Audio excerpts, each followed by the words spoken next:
Pengakuan Baradae, Brigadir J sudah berlutut dan masih tetap ditembak. Misteri makna behind the scenes video klip memiliki tapi tetap sopan.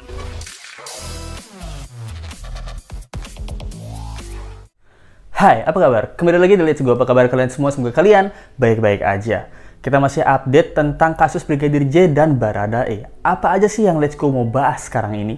Yang pertama, kapan sih Ferdy Sambo dan sang istri ini diperiksa?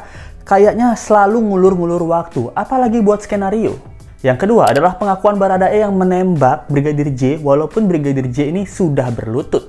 Lalu pelecehan seksual apa yang terjadi? Nggak dijelasin, apa digrepe-grepe atau mau diperkaos? Yang pertama kita mau bahas tentang Pak Ferdy Sambo sama Ibu Putri ini. Kapan mereka bakal diperiksa? Seperti yang kita ketahui bahwa keterangan-keterangan dari mereka ini kan bahwa Brigadir J itu yang bikin pelecehan seksual sehingga beliau harus ditembak sama ajudannya si Baradae. Tapi yang jadi pertanyaan ya, mau sampai kapan kasus ini diperpanjang atau tidak diperpanjang? Nah, seakan-akan diperpanjang, mau sampai kapan? Tidak diungkap langsung, padahal saksi kunci ataupun keterangan kunci itu berdasarkan dari sang istri. Nah, sang istri dilecehin seperti apa? Ini yang harus cepat-cepat diomongin. Tapi semakin curiga kenapa nggak diomong-omongin ya? Karena menurut hukum ya, ini kalau ada dua aja alat bukti, ini seseorang tuh udah bisa dijadikan tersangka. Nah, pertama adalah keterangan saksi, lalu keterangan terdakwa, keterangan ahli, petunjuk, dan surat. Nah, kalau dari keterangan saksi, saksinya siapa? Saksinya sudah dari Ibu Putri sendiri. Terdakwa siapa lagi? Baradae. Baradae udah ngaku bahwa dia yang nembak. Nah, dari dua alat bukti ini aja sudah bisa dijadikan seseorang tuh jadi tersangka gitu. Tapi keterangan saksinya tidak diungkap-ungkap. Kenapa seakan-akan ditunda-tunda? Ini kan membuat pertanyaan ya. Sebagai netizen, Let's Go juga bertanya, apa yang membuat sebagai korban ini nggak mau cepat diomongin? Kalau Let's Go adalah korban dari suatu pelecehan seksual, Let's Go akan cepat bilang, iya aku dilecehin, aku tuh nyes-nyes, di ucluk-ucluk, di icip-icip gitu. Pasti akan langsung Let's Go kasih tahu. Karena apa? Biar selesai itu, biar rumornya tuh malah nggak jadi kemana-mana. Ini ditunda-tunda kan rumornya melebar, tapi nggak terima bahwa rumor ini melebar. Merasakan bahwa saya ini trauma, berasa dizolimi, saya ini korban, tapi kenapa dizolimi? Ya karena Anda tidak cepat-cepat memberitahu kebenarannya. Yang dituduh itu udah meninggal dunia. Apalagi? Ini kan membuat netizen tuh jadi berpikir apakah ini strategi ulur waktu. Mungkin memang benar tembak-tembakannya terjadi. Mungkin memang benar Brigadir J ini mau melakukan tindakan pelecehan seksual. Nah, skrip apa yang mau dipakai? Itu mungkin hal yang harus direncanakan. Makanya jadinya berpikir seperti itu ya. Apakah pelecehan seksualnya memang benar terjadi? Jadinya karena pelecehan seksual jadinya tembak-tembakan atau ditembaki? Atau sebenarnya pelecehan seksualnya nggak terjadi, tapi selingkuh aja. Nah, jadinya makanya ditembaki. Atau sebenarnya pelecehan seksualnya nggak terjadi, ditembakinya nggak terjadi, tapi dianiayanya yang terjadi. Karena dari kemarin kan Kamarudin Simanjuntak selaku kuasa hukum Brigadir J ini mengatakan bahwa kayaknya ada pembunuhan berencana. Karena dari hasil otopsi ulang ada tembakan dari belakang. Seperti ada senjata-senjata tajam yang bisa menghancurkan bagian bahu dari tubuh Brigadir J dan ada luka-luka memar. Nah, ini yang mana yang terjadi, yang mana yang enggak? CCTV tiba-tiba mati. Nah, ini kan di antara semua yang diucapkan oleh para korban dan para saksi, kita pengen tahu yang mana sebenarnya yang terjadi. Baradae memang benar bisa menembaki Brigadir J 5 kali tembakan, 5 kalinya kena gitu. Ini diantara semuanya ini yang mana yang terjadi nih? Ini banyak nih spekulasi. Ini nggak selesai-selesai dan membuat asumsi liar dari masyarakat. Kenapa? Karena sang korban tidak mau cerita secara gamblang gitu. Padahal di artikel ini, Pak Kamarudin Simanjuntak itu menawarkan sesi curhat kepada Ibu Putri untuk mengatakan hal yang sebenarnya. Dia bilang, Pak Kamarudin Simanjuntak ini pengen bertemu sama Baradae sama Ibu Putri gitu untuk mendengarkan curhat apa yang sebenarnya terjadi, dan dia udah menjamin, ini saya jamin ya, ini akan jadi keamanan bagi Ibu Putri sendiri gitu. Karena Pak Kamarudin Simanjuntak kemarin hampir disomasi itu sama kuasa hukumnya dari Ibu Putri. Karena apa? Karena ngomongin hal yang nggak relevan katanya, ada tindakan pembunuhan berencana dan lain-lain. Nah, sekarang Pak Kamarudin Simanjuntak, oke, kalau gitu kita ketemu deh sama Ibu Putri, saya dengerin curhatnya. Kalau memang menurut Ibu Putri hal yang terjadi adalah pelecehan seksual, oh ternyata saya yang salah dari segi curhatan, mungkin Pak Kamarudin ini bisa malah memberitahu yang sejelas-jelasnya dan memberitahu ke pihak Brigadir J bahwa yang terjadi adalah ini gitu. Tapi mau nggak? Nah, ini nggak tahu ya. Terus kan bisa dicek juga dari HP Brigadir J. Nah, HP Brigadir J ini kan harusnya pasti punya kontak dengan Ibu Putri gitu. Karena sebagai yang kita tahu bahwa beberapa artikel yang ini mengatakan bahwa Brigadir J adalah supir dari Ibu Putri. Pasti supir-supir itu kan kontak-kontakan sama Ibu Putri. Jemput saya di sini, jemput saya di sini. Nah, ini juga harus dicek. Apakah dari cecetannya Ibu Putri ini ada cecetan yang aneh-aneh? Siapa tahu cecetannya dia yang bikin Brigadir J ini diancam dari bulan Juni. Sebenarnya ketahuannya udah lama, tapi bulan Juni nih baru dikasih ultimatum. Kamu jangan macam-macam lagi ya sama Sri pimpinan gitu. Ini kan nggak tahu ya apa ini. Ini nggak diungkap juga soalnya sama kepolisian apa isi chat dari Brigadir J sama dari Ibu Putri. Nah, apakah ini bisa menjerumus ke Brigadir J itu melakukan tindakan pelecehan seksual? Nah, pertanyaan ini kan penasaran loh netizen. Lalu pada saat di ILC ya, Indonesia Lawyer Club, itu dari pihak Brigadir J bilang, ini ada orang nih, kan dia dapat pengancaman mau dibunuh nih dari bulan Juni. Kok bisa orang yang mau dibunuh sempet-sempetnya kepikiran melakukan pelecehan seksual? Nah, ini juga kalau saya di posisi Brigadir J ya, saya udah dapat ultimatum nih, udah mau dibunuh nih. Apa mungkin karena perlakuan saya yang sudah ketahuan? Saya malah nggak berani lah. Ini kayak nantang adrenalin ya. Ini malah pengen lagi. Ini kan pasti hal ini udah terjadi ultimatum. Ini salah satu teori yang bikin kita penasaran ya. Apakah mereka berdua ini, Bu Putri sama Brigadir J ini, itu memang punya hubungan yang spesial kemarin-kemarinnya dan udah ketahuan. Dan makanya karena itu Brigadir J diancam. Nah, di ultimatum, akhirnya kamu nggak boleh melakukan hal itu lagi. Nah, bisa jadi. Tapi karena mereka masih nekat, akhirnya ketahuan. Dan akhirnya kasusnya jadi seperti sekarang. Nah, ini kan pertanyaan lagi nih. Netizen nih banyak banget berspekulasi atau berteori tentang hal ini gitu. Karena kalau diruntutin masalah percintaan, mungkin netizen ini nggak paham sama masalah hukum.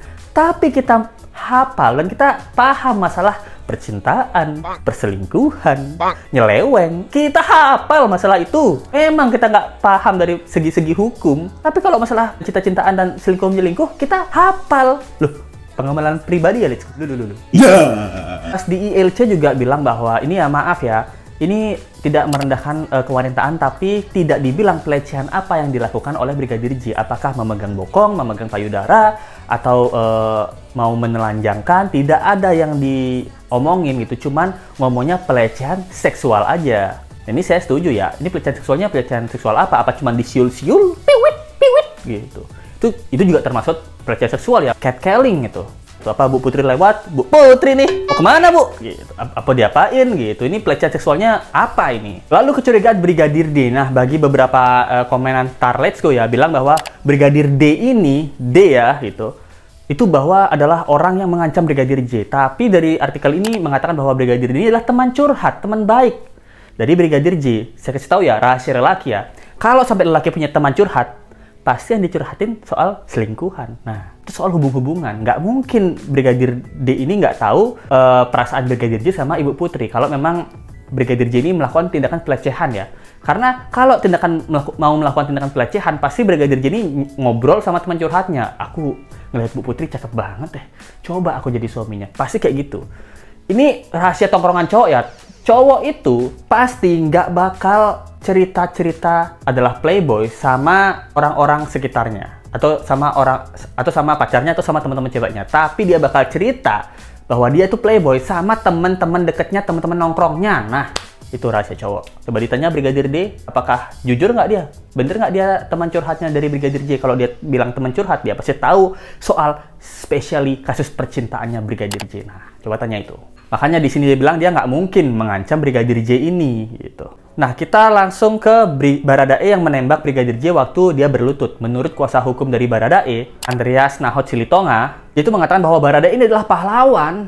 Tidak ada tindakan yang lebih mulia dari tindakan yang dilakukan Baradae, yaitu menyelamatkan sang istri pimpinan. Ini benar, kalau terbukti. Yang dilakukannya adalah pelecehan seksual, gitu. Tapi kan yang kita dapat hanya keterangan saksi aja, tanpa ada alat bukti. Nah, alat buktinya kemana? Baju-baju sama pakaian Brigadir J ini, gitu. Di sini Let's Go nggak dapet, karena kalau dari baju-baju sama pakaiannya, itu kan harusnya ada DNA, gitu. Ada berapa DNA? Kalau Let's Go dengerin kasus-kasus dari Korea ya, itu biasanya ditemuin DNA gitu. DNA-nya ada berapa? Misalnya di pakaiannya ada 15 DNA gitu. Tapi di lokasi cuma ada 5 DNA. Nah, sisanya DNA siapa nih? DNA yang gebukin kah? Loh. Atau DNA apa nih? Gitu. Biasanya sih ada kayak itu DNA itu kayak cairan atau rambut atau apa gitu. Itu DNA biasanya ada di pakaian-pakaian gitu. Tapi sampai sekarang pakaian dari Brigadir J, sepatu, kaos kaki, celana dalam itu nggak ada. Nah, kemana ya? Dibakar dulu. Ini pertanyaan ya, karena nggak dijelasin. Siapa tahu abis ini baru diungkap sama ke pihak kepolisian bahwa pakaian itu diapain gitu. Nah, terus pada saat itu mengatakan bahwa ini kondisi hidup mati. Dan memang waktu tembakan 1, 2, 3 Barada ini nggak lihat. Nembak aja gitu. Nggak lihat gitu. Nembaknya kena apa nggak? Ternyata kena loh. Ini keberuntungan, hebat ini. Nah, pada saat kena, ternyata Brigadir J ini kondisinya tuh berlutut gitu. Berlutut. Nah, saat dia berlutut, itu Barada itu lihat. Nah, katanya Brigadir J waktu berlutut itu masih mengeluarkan tindakan-tindakan atau gelagat-gelagat seperti mengancam gitu. Kan udah berlutut. Kayak di film-film ya. Berlutut. Mungkin masih merasa ini mengancam, jadinya ditembak lagi sampai benar-benar tumbang gitu. Tapi jadi pertanyaan, let's go, kalau waktu diotopsi ulang, kenapa katanya ada tembakan dari belakang gitu? Dia apakah, kan jadi dia pikir ya, ini soalnya masuk akal nih. Karena pas berlutut, bisa aja kalau let's go nih, kalau di film, kayak di film-film, ini film-film ya, bukan cerita asli Baradae. Kayak di film-film, sudah berlutut, ini orang tuh dari belakang tuh, nembak kayak gini. Dari sini, nah. Ini nembusnya ke hidung. Kan kemarin bilangnya kalau dari hasil autopsi ulang, kalau tembak ke bagian belakang harusnya tembusnya ke mata. Tapi kalau ke hidung, ini posisinya berarti lagi berlutut, terus nodongin senjata ke sini nih. Nah, ke bagian belakang. Jadinya bisa nembusnya ke hidung. Nah, ini let's go pertanyakan juga, apakah seperti itu? Ini karena kamu mau melakukan pelecehan seksual dan mencuri parfum ibu. Rasakan! Nah, ini pertanyaan juga nih. Soalnya nyambung nih. Waktu hasil autopsi ulangnya dengan pernyataan Baradae sekarang yang waktu berlutut gitu. Dia masih menembak Brigadir J waktu saat berlutut gitu. Tapi menurut pihak Baradae itu adalah hal normal karena kan masih ketakutan gitu ya waktu berlutut, tetap nggak berani buat menyudahi tembakan karena takutnya pas lagi berlutut dia malah tembak balik gitu. Malah Baradae yang kena, jadinya situasinya mungkin situasi pertama yang ditemui Baradae. Jadinya walaupun tetap sudah berlutut, Baradae tetap melancarkan tembakan sampai benar-benar Brigadir J ini lumpuh gitu, terlumpuhkan gitu. Nah, itu aja sih kabar terbaru dari Brigadir J sama Baradae. Menurut kalian gimana ya? Pertanyaan let's go tuh yang paling besar tuh cuma satu. Ibu Putri dan Pak Ferdi ini tidak mau gamblang wawancara gitu ya. Kenapa malah menunda-nunda wawancaranya dengan alasan psikologis? Memang kita wajar alasan psikologis ya, tapi apa nggak pengen cepat diselesaikan kasus ini? Karena psikologisnya kan semakin lama semakin tertekan. Komentar netizen juga semakin lama semakin liar gitu. Dan kita pun jadinya berpikir bahwa apa nih, ada skenario yang harus dihafalin dulu, karena ngapalin skenario panjang kan. Karena kalau udah ngomong di penyidik, itu semua omongan itu bakal masuk ke dalam laporan penyidik, nggak bisa diganti. Nah, ini dia yang jadi pertanyaan besar tuh. Menurut kalian sama nggak sih apa yang ada di benak Let's Go ini, pertanyaan Let's Go tentang kasus ini? Coba komen aja di bawah. Kalau kalian yang mau nonton kasus Brigadir J ini, Let's Go udah buatin playlist. Cari aja di kontennya Let's Go, di channelnya Let's Go, terus cari playlist kasus Brigadir J. Kalian bisa lihat teori-teori dari Brigadir J tersebut gitu. Jadi jangan lupa like, comment, share, dan subscribe video ini. Kita ketemu lagi di video berikutnya. Sampai jumpa lagi. Terima kasih banyak yang udah nonton. Bye. Misteri makna behind the scene video klip memiliki tapi tetap sopan.